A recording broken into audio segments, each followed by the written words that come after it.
Yo, yo, yo, what is going on, CoD Familia? It is your boy BN, aka Mr. Kingdom Builder, and today I wanted to touch on what I think are the most unique standoutish features in Call of Dragons right now that are going to hopefully separate it from other Kingdom Builders on the market. And I'm talking the big three when we look at Rise of Kingdoms, or Mobile, State of Survival, etc. Others, right? I've been playing Kingdom Builders since back in 2013. We're talking Game of War Fire Rage. For games I've played, I've experienced, I've had the opportunity to observe. I like to think that I bring, hopefully, at least a good enough perspective and historical approach for the features that I'm going to be touching on today and why I think Call of Dragons is really trending and on pace, even though we're still in beta, only 4 kingdoms are out as of recording the video, to be a mainstay. So before we get started, as always, if you enjoyed the content, make sure you sub, like, ring the notification bell, and of course, if you want to join and be a part of our conversation, hit up the Discord. You can find a link to that in the pinned comment description right down below. Remember, we got new videos coming out every day at 9 a.m. Eastern Time, 14 UTC in-game time,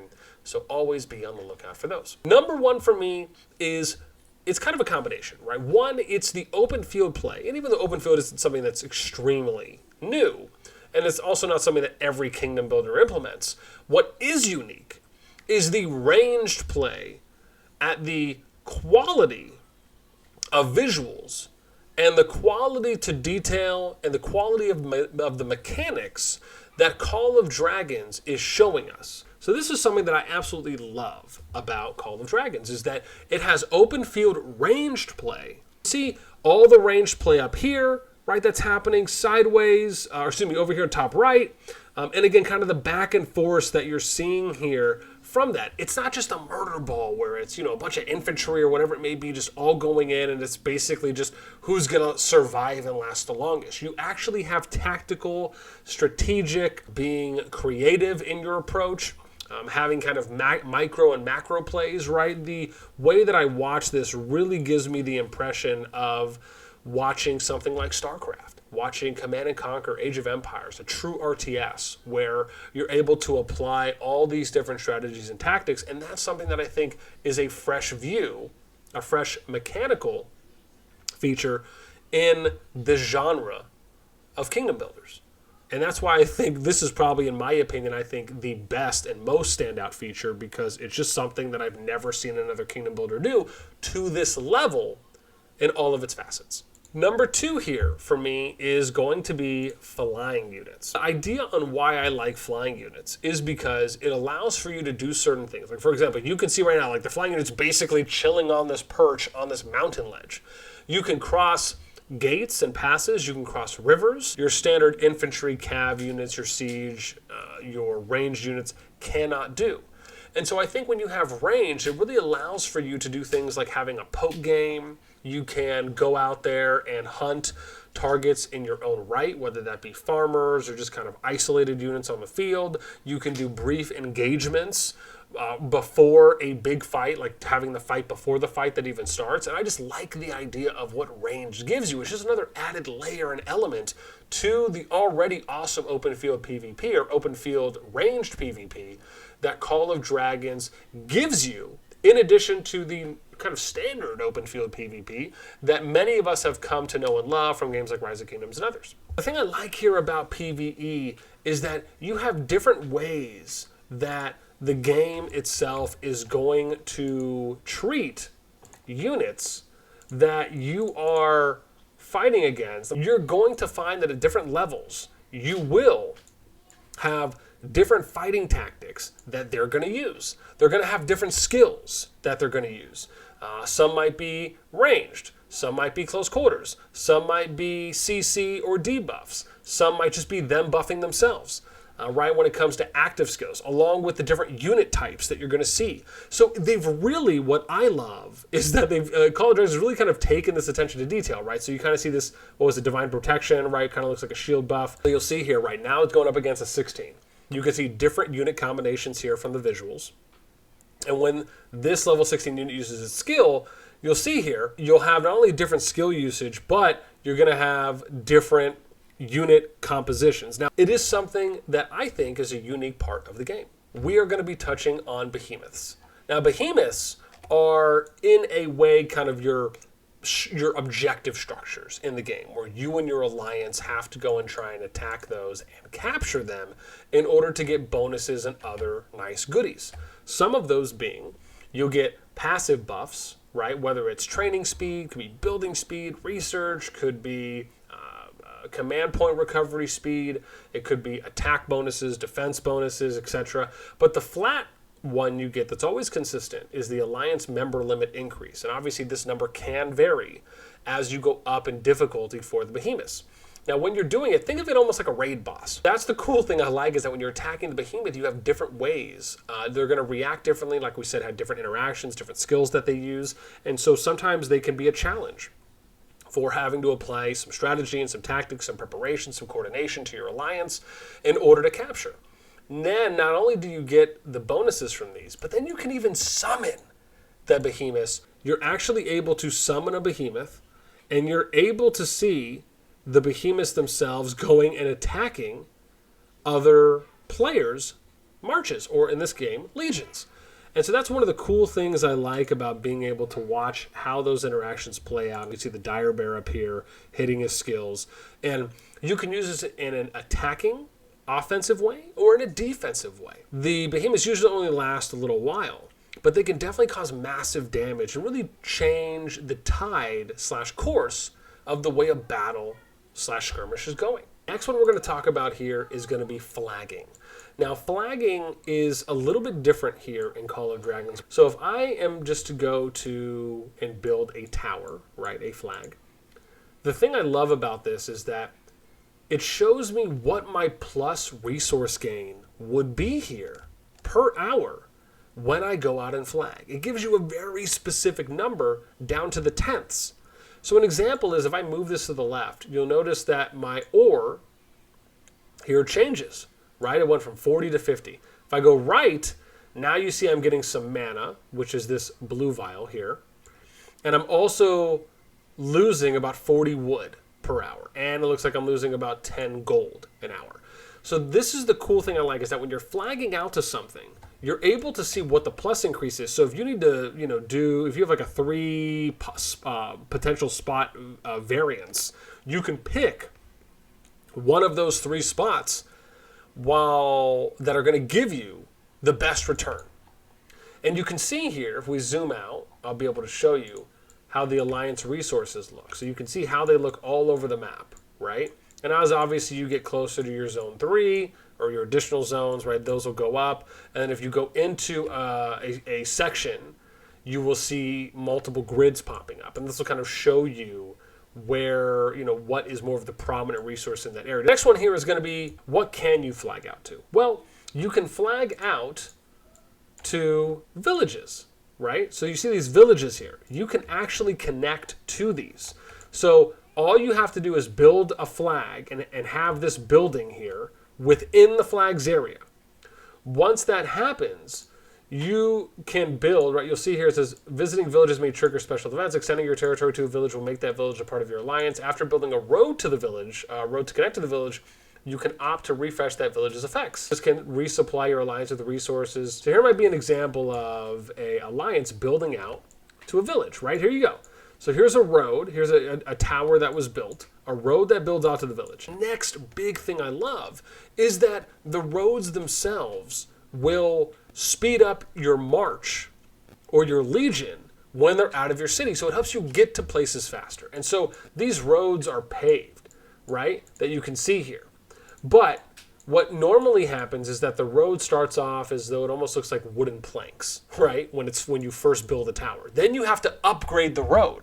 And so I just love the idea that the game gives you more ways to kind of interact with the environment, at least more so than other games that I've played before. Next one here, which is going to be building and destroying flags. And one of the things I love about this is it's such a different way to approach building and destroying flags, right? Everything is done externally. And I'm going to give you an example here. If I pause this for a moment, what you're going to see is these red, almost looks like wrecking balls. And in the wrecking balls, you're going to see that these units are on the outside of this tower. They are essentially destroying the tower. And you do this the same way as you would build the tower. You send a unit And that unit will start working on either destroying or building it, but they do it from the outside. There's more vulnerability in this game because of the way that you are building and or destroying towers. All right, guys, so the next thing we're going to touch on here is policies. And the thing about policies is that they're almost as though they're unique talents, right? Unique accolades or unique bonuses that you can get for your account for each individual. Now, these are all the same, but you're going to go to your notice board here, and you're going to see here where it says top left policies. These can be anything from having legion capacity to increased peacekeeping damage to increased hero experience bonuses to an increase on daily resource healing. These can be, again, where am I looking here, right? If I go to, where's something else over here? Right, barricades, if I want to increase damage dealt on my infantry units, on my cav units, marksman, magic, etc. These are things that you're able to increase as additional bonuses. Then we're going to talk next here about artifacts. The thing I want to say is artifacts to me, I really believe are probably the second to third most important area of what I believe Call of Dragons has to offer. As an example, if I go here into my heroes, you can see the artifacts are right here. And if I click on replace, it'll show me available. Now, artifacts are essentially active skills or active additional skills that you use on your heroes where you can time out when you choose to activate it. I'm going to show you this fight. You're going to see some skills being thrown down here momentarily. Right, here you go. This is Tear of Arbin. Right, it's a healing skill. That's Shadow Games being thrown down where you see the multiple negative purples. These are skills that you're seeing being done and active skills that each primary hero within a march or a legion, as we call them, can use on the field. Okay, guys, the next one we're going to talk about here is stamina points. Now, stamina points, in short, if I was to, let's do this, go back to summoning a legion. You can see here that a stamina point, this is the first time a hero attacks another Lord's Legion. This is specifically for PvP. Garrisons a building or launches or joins a rallied army. After leaving the city, this will cost 10 stamina. Destroying enemy buildings will also gradually consume stamina. Stamina will recover over time. When a hero has less than 10 stamina left, they cannot leave the city. So if we read this correctly, it says that it costs 10 stamina just to leave your city. But specifically, destroying enemy buildings will also gradually consume stamina. Now, there could be other things that consume it as well, but the idea is that you may not be able to just go out there and PvP forever, right, with these specific units.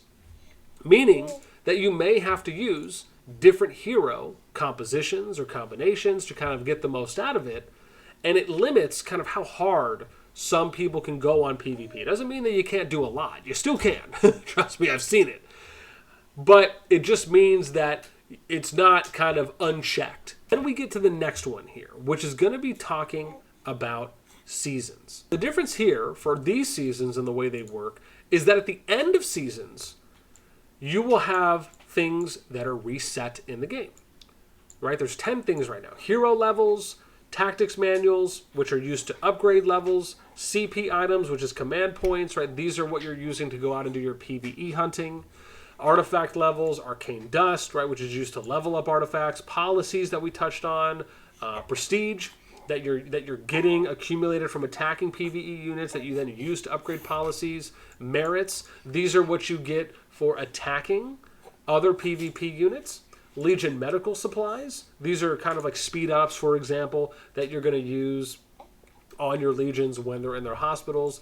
And then other, right? These are kind of alliance names that are alliances that are reset, but then the names are still intact for the first 7 days. And the original alliance leader of that alliance has the right to keep that tag and restart that alliance under that tag. And then the very last thing that we're going to touch on is kingdom merges.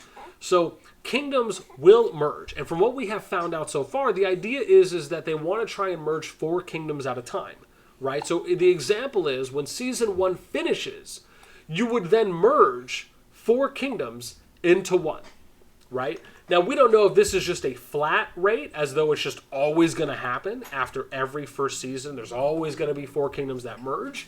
But that is what we've been able to gather so far from some of the responses we've got from the game's team.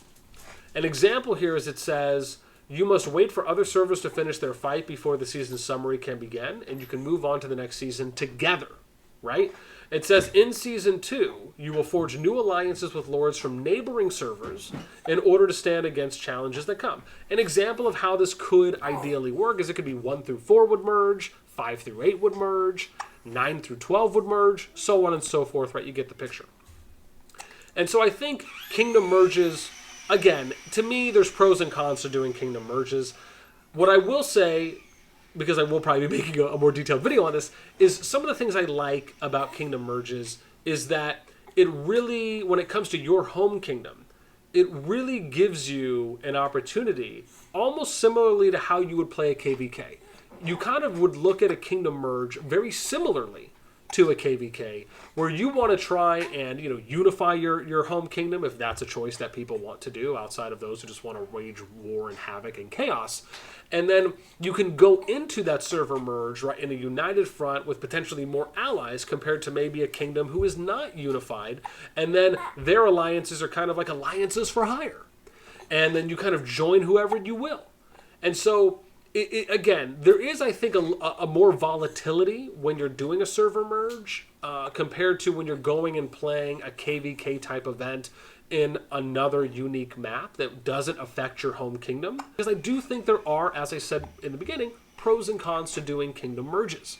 But that is, as the point of the video being, a unique feature with all the areas, with all the factors on how they're going to apply it are unique and different from other kingdom builders. And now giving some concluding thoughts here, these are what I feel at the moment, right, are the biggest and most standout features in Call of Dragons that really make it, again, unique, has a lot of potential already. And that's not to say what else could get added, right, later on, or kind of post this video. I would love to hear your thoughts in the comments down below. Let me know on anything I've touched on. What do you think about these standout features that I've touched on? Anyone who wants to comment on my adorable baby right here, feel free as well. That is it for me. As always, until next time, I will catch you later.